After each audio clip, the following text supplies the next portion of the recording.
Hi guys, and welcome to another video. I am so excited for today's video because it is finally October, and that means today we're going to do an October TBR that is going to be very much themed around spooky season. I'm so excited for this. I absolutely love booktube in October. I feel like everyone has the most fun videos out. There's like spooky book recommendations, people read thrillers only, people do like entire readathons centered around Halloween and, you know, thrillers and spooky books. So I'm really excited for all the content, and today I'm going to be showing you which books I chose for October. I have only picked 6 books, which is very little, but I do start uni again this month, so I will only have like about half the month free to read before I get back to uni. So I didn't want to overwhelm myself with too many books, but I think that I can actually read all of these books. I'm very determined to read all of these 6 books this month because I really want to, and maybe I can also fit in a couple of other books here and there, but these are the 6 that I definitely want to read this month. Okay, let's start the TBR. So the first 2 books I've chosen are not spooky at all. They are not seasonal. But I am right now in a massive romance phase. I am loving all the sports romances currently. I'm obsessed.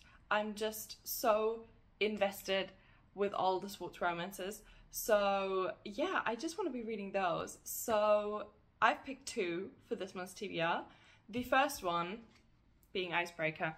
Look, I haven't read Icebreaker yet. I have had this copy for a year and a half, I want to say. I think I got it last summer sometime, and I still haven't read it, and I don't know why, but everyone has read this already, and everyone has said that it's very spicy, and right now, where I'm in such a sports romance kick, that is all I want to be reading. Like, I want a book that has fun characters, smutty scenes, and just like a fun vibe. I know this isn't meant to be like the best book that's ever been written, but that is okay. I am fine with that. I just want to have fun with it and read this. So yeah, I've put Icebreaker on my TBR because, you know what, I want it. I want to read it. And the other book that I chose, the other sports romance that I chose for this month, is Match Point by Catherine Riley. I logged this onto Goodreads yesterday because I started reading it yesterday, and I saw that this has only like 700 reviews, which I was quite surprised by. Apparently this is not well known, but it was everywhere in like my German bookstore that I went to, so I picked it up. But this is essentially a tennis romance, which is so fun. I've never read a tennis romance before, but it kind of gave me like, well, not Challenges vibes, but you know what I mean, right? You know. So this is about our girly Flora, and Flora lives in Wimbledon, and she decides to like rent out her apartment for the like Wimbledon tournament because she wants to go away to start working on a graphic novel, and obviously flats in Wimbledon are super in demand when Wimbledon, like the tennis tournament, is on. So she was planning to like make bank with it, like rent out her apartment, and then her trip falls through and she has to stay at her flat with the person that has rented her place, and that person is no one less than a famous tennis player who's actually competing in Wimbledon. So now she has to spend 4 weeks living in her flat with a tennis player, and they do not get off on the right foot. They get off on the wrong foot so badly. They hate each other, and it just seems so fun. Like, it's silly, it's goofy, it's funny. I'm really excited to read this. I've already started. I'm already like, what, 80 pages in, and I'm having the best time. So wait for my review because I feel like this is a bit of an underrated one, and I'm really excited to finish this. Okay, now that we have hopefully satisfied my sports romance craving, let's get into the actual spooky books that I've picked out. And the first book I chose is The Midnight Feast by Lucy Foley. You might remember this from, I think, my last video, because this is a 2024 release. This is Lucy Foley's newest book, but because this is a thriller, I thought I would save it for October and read it this month. So now is the time. This is about the opening weekend of this like grand resort called The Manor, and I think it is like really, really remote. It's set in like the woodlands and it's super far away from everything else, and I think we've got like this grand opening weekend and then someone dies, and then we've got kind of a and then there were none situation where people start dying and other people are responsible for it, and we have to find out who at this fucking hotel opening is responsible. I love books like that. I love books with like a remote setting where the characters are kind of trapped in an environment and have to figure out which one of them is the bad guy. I'm really excited to read this. Lucy Foley for me has been sort of hit or miss. I read the guest list by her and I found it quite mediocre. I wasn't super convinced. But then I read The Paris Apartment by Lucy Foley and I really, really enjoyed it. So now I'm kind of like, okay, well, this could go either way because I might really enjoy this or it might be a bit of a miss. But I did really want to give a chance to Lucy Foley because I think she improves with every book that she writes. And I really, really think that this is now her 4th release, so I think it'll be potentially even better than The Paris Apartment. So we will find out. I'm really excited to read this. The next book I have selected is Bright Young Women by Jessica Knoll.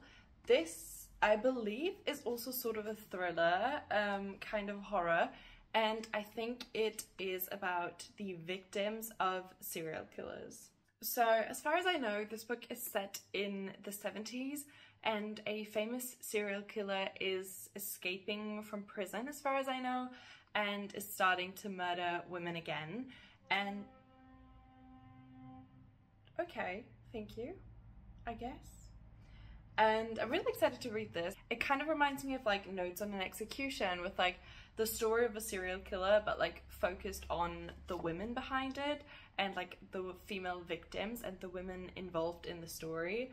I don't know if this is going to be like that, but I've heard really, really incredible things from my friends who have read this, and I just think the cover is so intriguing and amazing. So I'm really, really excited to read this. I can't wait to get to it. I've had this for a couple months now and I have been actually itching to read it, and I think that October is the perfect time to do so.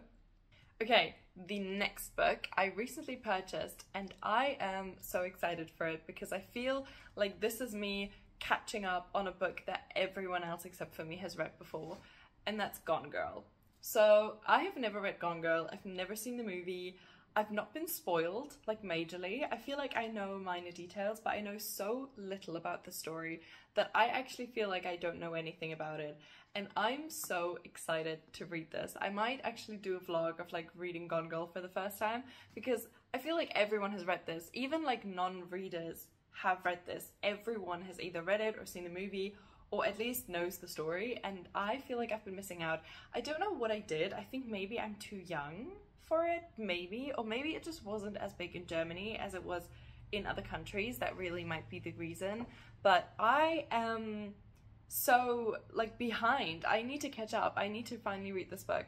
One of the reasons I never got into Gone Girl is because I hate this cover. I think this looks so sad. Why is this cover just one color? I think there's this cover and there's the black cover, but like, why are they so boring? What if this is going to intrigue me? Nothing. But I did cave and buy it because this is actually a special edition with some like deleted scenes or something, or like some bonus material. So I'm really hoping that like it lives up to its hype and that it will be just as good as everyone has been saying, because I have high expectations. You guys have hyped this book up way too much for it to be disappointing. So I'm really, really hoping that this is going to be good. But yeah, I actually can't wait to read this. I kind of want to start this immediately because I'm so hyped. But yeah, very, very excited. I think this is going to be a good one. And last but not least, I've picked one YA book for this month, and that is The Reappearance of Rachel Price by Holly Jackson. If you know one thing about me, then you know that I am a Holly Jackson stan. I have all of her other books right here. the entire like Good Girls Guide to Murder series. I also read Five Survive. And when she said that she was bringing out another book and it's titled The Reappearance of Rachel Price, I knew I had to get my hands on this and read this because it sounds so freaking good. It sounds incredible. And yeah, I don't actually really know what this is about. I think it is about a girl whose mother disappeared, and I think the case comes up again. Like it was a cold case, but it comes up again. There's some new evidence. There's now a documentary filmed about it, so the case comes up again, and the daughter is now 18 and is kind of, you know, taking part in this investigation. And that just reminds me so much of A Good Girl's Guide to Murder, and I'm so excited to see what the story holds in store. I love the cover. I think it gives me classic Good Girl's Guide to Murder vibes. I am really excited. I think, honestly, Holly Jackson never disappoints, and I can't wait to see what this story holds for us. Okay, so those are the 6 books that I definitely want to get to, but I think I'm going to pick like maybe 2 more books that I can just have as like reserve books, because I am such a mood reader, that I might fall back to just as kind of like options in case I want to. The first sort of reserve book that I have chosen is The Murder Game by Tom Hindle. This is kind of a cozy mystery, cozy murder story about this New Year's dinner party, and I think it's kind of like a crime dinner where everyone gets like assigned a role and they have to play that role for the evening. And I think they play like a murder mystery game, but then someone actually really dies. I love stories like this. It reminds me of The Three Dahlias, which I just read a couple of weeks ago, and I absolutely loved that book. So I'm immediately excited to read another one like it. And I've heard actually really good things about Tom Hindle's writing and Tom Hindle's books. I've not really seen anyone on booktube talk about it, but I've had a couple of good reviews. I've seen like good ratings on Goodreads, so I'm really excited for this. I think the cover is super cute, and in general I just love a cozy mystery. Those are some of my favorite books, so I think this is, you know, a really good alternative. In case I don't feel like one of the really bloody and scary thrillers, I can just pick up this and have a bit more of a safe option. And in the same vein, I have also picked The Man Who Died Twice by Richard Osman. This is the second book in the Thursday Murder Club series, in case you know that one. I unfortunately don't have the first book here because I lent it to a friend about like a year ago and she still hasn't given it back. Where is it? Svenja, if you're watching this, where is my book? Give it back? No, I'm joking. You can have it as long as you want. But yeah, this is the second book, and for some reason I have never picked this up before. Like, I don't know, I've had it for ages, I've had it for absolute ages, and I just have not picked it up. Although I really enjoyed the Thursday Murder Club. I think I gave the first book 4 or 5 stars, I can't remember, but definitely a really high rating. This is about a retirement community, and in this retirement community there is this Thursday Murder Club where a couple of the retired people get together and solve murders on a Thursday. And originally they just kind of looked at cold cases and solved like old murders, or attempted to solve old murders that were never solved. But then a death happens in their retirement community. I think it's even the director in the first book. And they have to actually start investigating a real crime. And now this is the second book. I think there is another like murder in the town or in the community, and the Thursday Murder Club has to go into action again and solve yet another case. The first book was so fun. It was the perfect blend of like comedy and fun and jokes with a little bit of like a crime and the murder mystery. And I think Richard Osman is a really witty and funny writer, and he has a very British sense of humour, which I quite like, having lived in the UK and having kind of understood the British sense of humour a little bit. This one is really just perfect for that, and honestly I think this is a book for everyone. And the Thursday Murder Club is always like a really safe recommendation when someone is asking for a book and like they want something that's kind of like a thriller, but you don't want to like disturb them with immediately recommending them like a Grady Hendrix, and you don't want to disturb them with puppets just yet. go for this, safe option.